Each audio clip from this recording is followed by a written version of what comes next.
Hi, my name is Ashley Forsyth, and I'm the owner of Health and Fitness Meals in Salt Lake City. I have here with me today Rebecca Rowley. She is the owner of Elevated Fitness. She's a certified personal trainer, and you work right out of, what is it, Utah? What gym do you work out of in Southern Utah? Utah Iron in Awesome. Spartanburg, Utah. And you're possibly working on getting more involved with this company as well, right? Because they're expanding really fast. Yeah, so expanding very fast. So you're looking at being involved in two businesses here really shortly. Can you tell me a little bit about what got you involved in this line of work, and what sparked your interest, and the different types of education and learning credentials that you did to be where you are today? What got me involved in personal training would be athletics, actually. I started training underneath coaches when I was 13, 14 years old, and learned by hands-on experience with these coaches how to lift properly. And other adults would come to me as a teenage girl and ask me on how do you do a squat, how do you do a deadlift, and I was like, people make money doing this, and I really like kind of being bossy and a know-it-all. So I just kind of gravitated towards doing that. I liked working with people one-on-one. I liked the relationships you're able to create. I liked being able to influence people with their health, with their self-image. I just really took to it quite well, and I figured out my passion in life, luckily very young. So you've always known you wanted to be a personal trainer? Not always, but basically from like age 18 on. So it was a pretty quick love at first sight type affair. So it was awesome. And great. So one thing about Becca is that we actually know each other from college. So I knew you when you were doing, you were on the track and field team at college. And we used to lift weights together. So we were lifting partners. And I don't even know, I can honestly say, I don't know if I know you to ever have a job that wasn't self-employment. Yep. Can you even tell me, like, I know like you did work as a personal trainer at Gold's Gym, which is the most, but still you're running your own business, building your own clients. You're basically an entrepreneur working in these gyms. What was the last job you had that wasn't for yourself? What was the job that was as a personal trainer? Yes. Oh gosh. I don't even know. It might have been Cracker Barrel. But that would have been like before college even, right? Yeah, that was, I don't even know the year. It was, we'll call those the dark ages, but I mean, great food, but rough job. Definitely evidence of my need to be self-employed. Well, I definitely admire that about you, is that you have always known what you want to do. You've always had great vision, and you have always, as long as I've known, pretty much worked for yourself and ran your own business. So that's awesome. You're also a single mom of 2 boys, and you got some cute pictures of them behind you over there. I do. And so that's awesome for me. So can you tell me a little bit about your schedule as being a single mom and working on your own, and how that works well for you and your lifestyle? Well, how does that work? So that the schedule is basically followed like we follow the Bible. Well, if you're religious, we follow it to a T. You break out of that, then everything kind of crumbles, because I train as an athlete, I train my individual clients and athletes, and then I'm a mother. And I do, as a single mom, kids come with me to the gym quite a bit. So I was blessed with children who are active and love to be in the gym, thank goodness, because honestly, I have run my business with them by my side this entire time. So as far as like our schedule goes, my children just go with me everywhere. Like, they come to the gym with me, that they're comfortable there. So it's not always like ideal for me or my clients, but our schedule is in that they're just involved 100% in my life. So it's probably. So for you, it'd probably be more difficult for you to have like a regular 9-to-5 job and be able to live your lifestyle and support your boys and have them with you.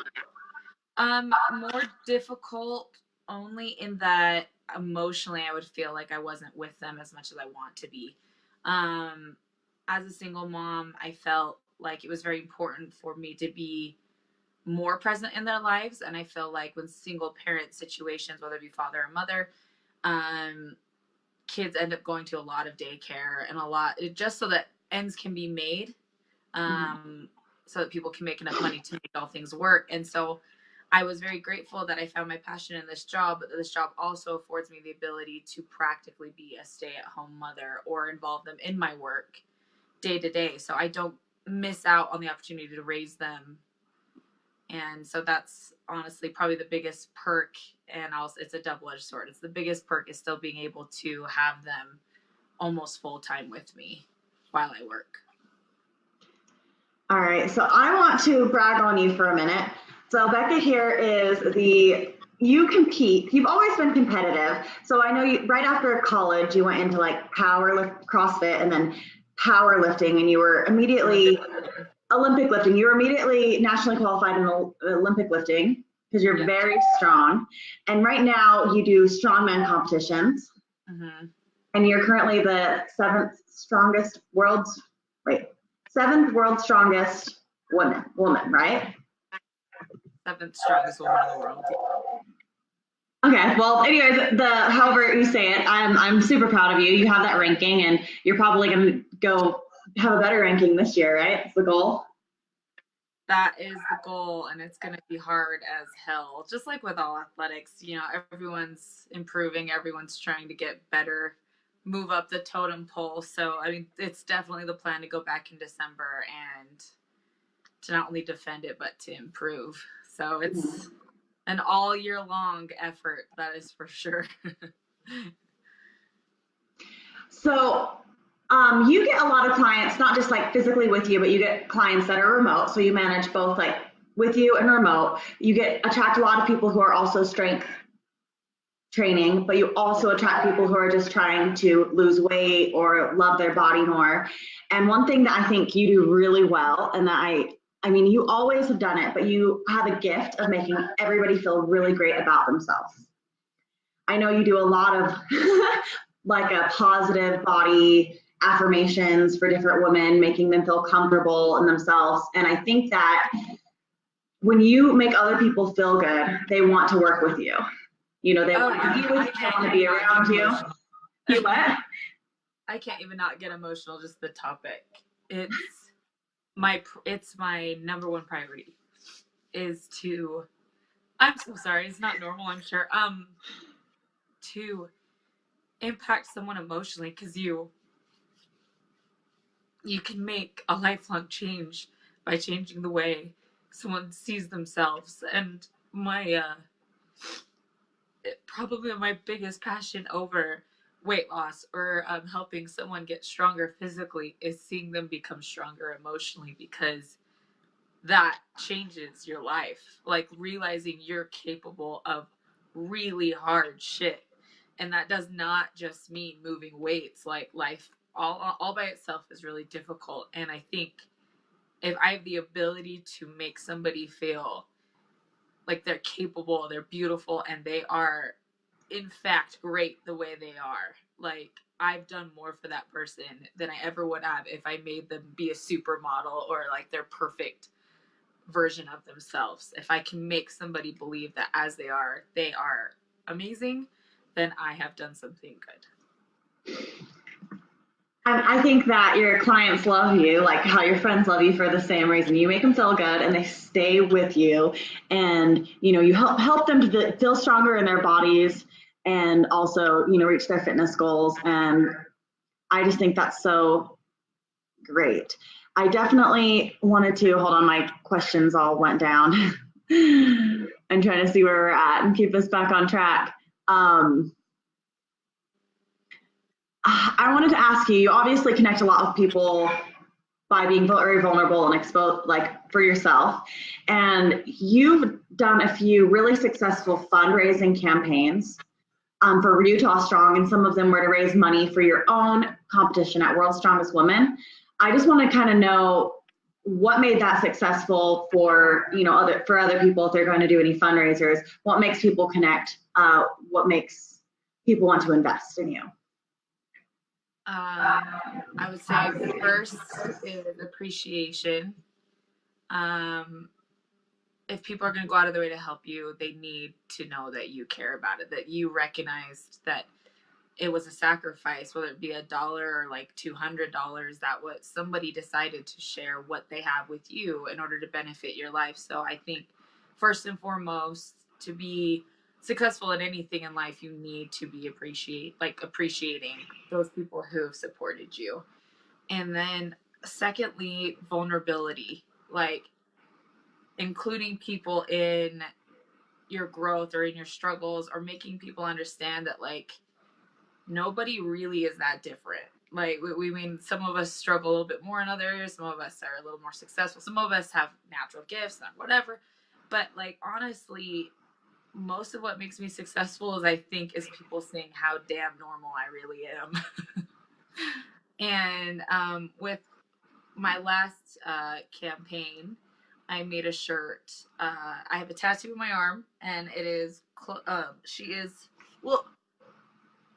What is my tattoo? Does it say? She is clothed with strength and dignity, and she laughs without fear of the future. And it is Proverbs 31:25. Yeah, I don't always remember that off the top of my head, but that scripture meant so much to me. I got it tattooed on me probably a year and a half after I discovered the scripture. The scripture meant so much to me because it spoke of this woman who, I mean, clearly you didn't need to know her struggle in her life, but she was fearless, and she walked with strength, and it was something that just meant so much to me that she moved forward fearlessly. And I just was like, that is a campaign I need. Like, that's something I want to push. That's what I want people to see in themselves. I want people to see that in me. And so we put clothes and strength and dignity on a shirt. And I just Proverbs 31, and I just prayed that people could connect to it, and it did. I was terrified because it was religious. I was terrified because it was vulnerable. But damn it, I love it. It hangs in my home. It's on my body. It's on 2 shirts that I own, and it's on shirts that hundreds of people bought on my behalf. And I just feel like it's a message everyone can benefit from. And I loved it. And I think that was a big part of it is I truly loved the message. And I think people can feel that. Mm-hmm. And I think that's what makes it successful. And like you said, everybody's different and everyone has different skills, but everybody's human and we can all relate to this. And you pulled out the strength verse, like where you're obviously physically strong, you teach people to be physically strong, but everybody can relate to wanting to be like a mentally strong woman. And I think that's why it was popular. I love the shirt. I bought like 2 of them and one for my mom, and I love it. But yeah, like I think that's great. I think that if anybody's trying to get people on their cause or rally people against them, there's anything I can learn from you is to be vulnerable, be personable, and relate to other people. And I don't know, I think that's it. Like, I mean, we're all just people trying to connect in this world, and everybody wants to do that. And I think that if you make yourself so much a part of your business and your front, people connect to that so much more than, so much. I don't know, like a logo, an idea, pictures of the product. And I can say that for sure because I probably get messaged more about health and fitness meals on my personal Instagram than I do on my business one. You know, people are more interested in an individual than they are of a product and what's behind it, especially if you believe in the product and everybody knows about it and can relate to it. So if you were to have a piece of advice for a woman who maybe, like yourself, maybe is a single mom, maybe hesitating on whether they can get into their own business, what would that be for them? The advice on what to do to help them move forward? Yes.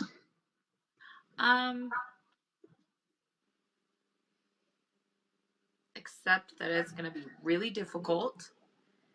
And move forward bravely, fearlessly. There were multiple months in my career that I did not know if I was going to make it. There were multiple months that I thought this is when I go to apply for a 9-to-5 job. And I can honestly say 10 out of 10 times that I decided to stick through the process and trust that I could survive it, I blossomed. So I think my advice would be just to stay consistent, stay positive, and just keep moving forward even when you feel like it's not going to work out, because it does. I mean, but only if you can move forward with that, the intention to keep growing, then I think you will. Thank you, Becca. You're so inspiring.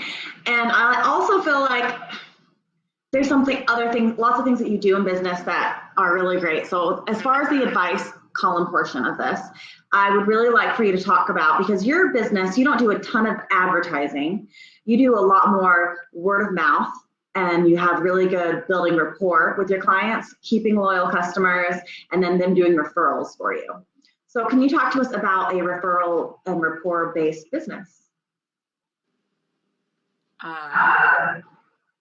It goes back to everything we've already discussed. As far as relationship goes, it is everything. The integrity of your relationship has got to be there. People can feel when you care, and when you care, they want other people to be a part of that process. Because everyone knows a person who could use being uplifted. Everyone knows somebody who could use a friend. Everyone knows somebody that needs that little push forward in the right direction. And if you can show people you can be that for them, that's honestly what happens. And I think that could apply to any business, truly. Like, if people understand that you have the best intention for them, and that also sometimes means financially you may not always do what benefits you, but taking care of the people that work with you, even if that means maybe you financially forego yourself, or if you do things to help people out, they remember that, and they're likely to send people your way because they trust you. The trust is there, that rapport is there, that relationship is there. And in my line of work, that's where it comes from. People trusting me with those that they love and know. And that's kind of all there is to it. I mean, on top of it, knowing what I'm doing, of course, having success with these people is pretty big, but I would honestly say it's just as big to have the relationship and trust with your clients. Awesome. I definitely agree. I think everybody in any line of work can benefit from that, from building rapport with their clients. I think that people know if you're passionate about what you do. People know if you don't care about what you're doing, and nobody wants to be a part of something that even the creator isn't excited about. Right. Anyways, thank you so much, Becca, for sharing that information with us. And I'm going to change the title now.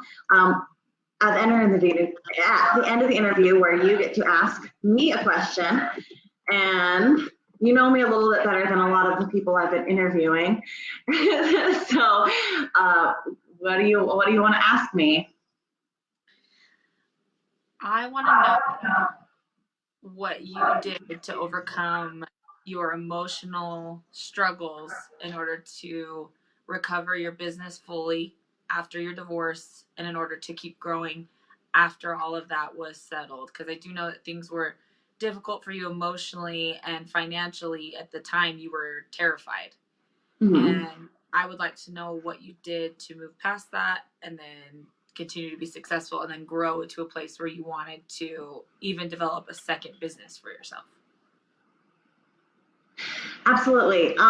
Well, I was absolutely terrified when I was getting divorced, because I was fully in my marriage, and I shared 50% of everything that I had done and made and built for myself with my husband. And I was suddenly in a situation where I knew the relationship couldn't continue any longer, and I cried. I think it was just awful. I remember thinking, like, oh my gosh, I don't have anything anymore because I shared everything that I did with somebody. And I definitely interviewed a lot of women who were married and have businesses, and they did not share any percentage of their company, with their husband. But I kind of felt like in my situation, that was just the right thing to do. Like, I felt like when you're married, a half of everything that's yours is theirs. And I did. I fought for my business. I definitely did. I mean, he had even gone behind my back and filed it 100% in his name. And it's just interesting because it's on paper, like he was insistent that he was going to get away with it. And for me, I don't have children. So it was a piece of me. It was a big piece of me that I wasn't willing to let somebody have, especially because I did everything for the company, and it kind of got down to it where I was like, you know what, no, I'm going to fight for this. This isn't happening. I'm not going to lose the only thing that I have for myself. My only source of income, he had another job. This was all I had. And I was like, came down to this. I was like, I won't be paying you out royalties for the rest of your life. You don't do anything for the company, and I do. And if you think that I'm going to keep working for you, then you're out of your mind. There will be no company and you'll get nothing, or the company will continue and it'll be 100% mine. And so that ended up working for me. Obviously, if I left, there was nothing that he could have done to keep it running. The employees were mine, the client list was mine, like everything that was developed, I had. So I'm really glad that it went that way. I'm really glad I fought for myself. I'm really glad I'm not paying somebody out that doesn't deserve it for the rest of my life. Yeah. And it's a really great feeling to actually be able to work for something for yourself after that point. So I think it gave me a lot more motivation to put more into my company, to put more into my clients, because I was like, yes, this is all I have, but I have it. And it felt really good to every bit of effort, it would be kicked back to me. It wasn't going to be, a lost effort. It wasn't going to be a lost cause anymore. And it was a lot easier to get things going on your own every time you have an idea and a project when it's yours. And I was very motivated to finish a project that I had on the back burner for a really long time after my divorce. I finished my nutrition program and I registered my other company, which is Your Way Nutrition, just recently. And makes you feel really motivated, I think, to have something really successful on your own that's yours, and then what would make it even better. What could make an even better business model, and to just move forward with that. So yeah, I love being a business owner. I love having stuff that I created and being passionate about it. And yeah. Yay. Yeah, you did. I would say you flourished a bit after that. I can't hear you. You cut out. What did you say again? I said you flourished quite a bit after that situation. Yeah, you definitely came out a lot stronger and a lot better. And I'm proud of myself, and I'm really happy about the life that I made for myself, especially when I could say a year ago I didn't think I'd have anything. So right. That's the most important thing here. All right. Well, thank you so much, Becca. I love you so much, and I will talk very soon. But thanks for getting on this interview with me today. Yep. Thanks for having me. Bye.